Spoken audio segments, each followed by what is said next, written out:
Hello friends, I am Dr. Tarun Madan. I am a consultant interventional cardiologist and angiologist. I am a peripheral vascular specialist also.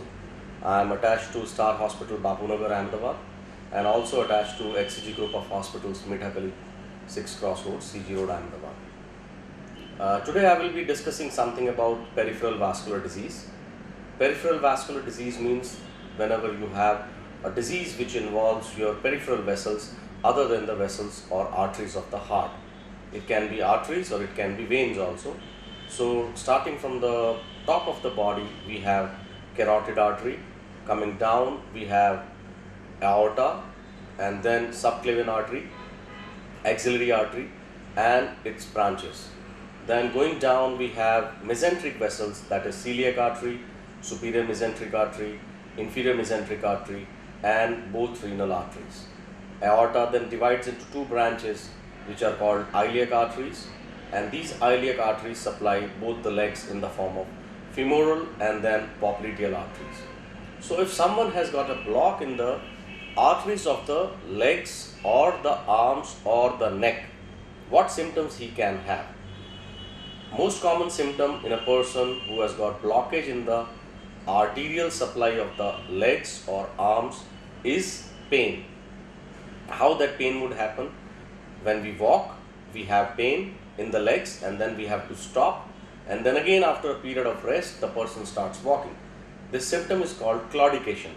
So depending on the severity of the disease or the severity of blockages, the claudication distance can be 500 feet or it can be 200 feet or 100 feet.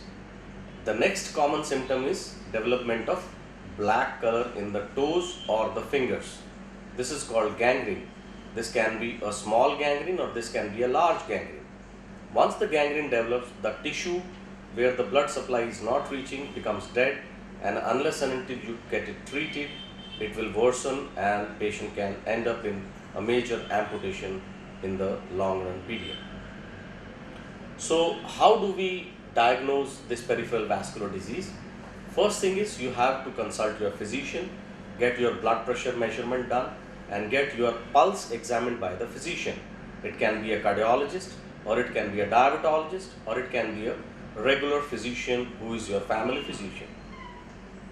Once the pulse and blood pressure examination is done by the physician, then he will order a simple test which is called ultrasound Doppler test. Ultrasound is a very simple, basic, non-invasive test in which the radiologist will check your vessels or the blood supply, and then he will give a report whether there is any blockage in that particular vessel or not. Once you find a blockage, then you have to go for a further test which is called angiography. This angiography can be either an invasive angiography in the cath lab or it can be a non-invasive angiography in the radiology suite which is called CT angiography or MR angiography. Once the angiography is done, then you have to decide the further plan of treatment. Nowadays, you don't have to go for surgery. Everything can be managed with just the help of a puncture, that is called angioplasty.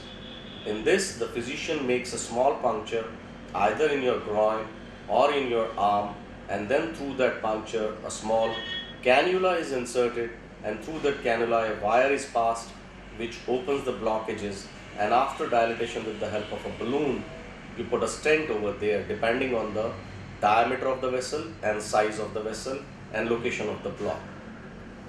Once you open up the blood supply, the gangrenous part or the blackish part improves immediately and the patient goes home very soon.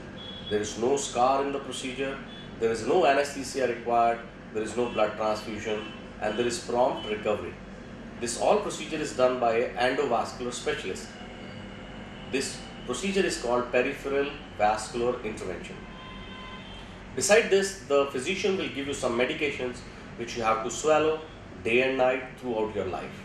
These medications help in two ways.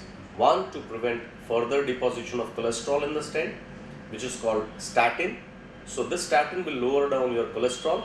And the second is antiplatelet medications, which is blood thinning or blood lysing agents.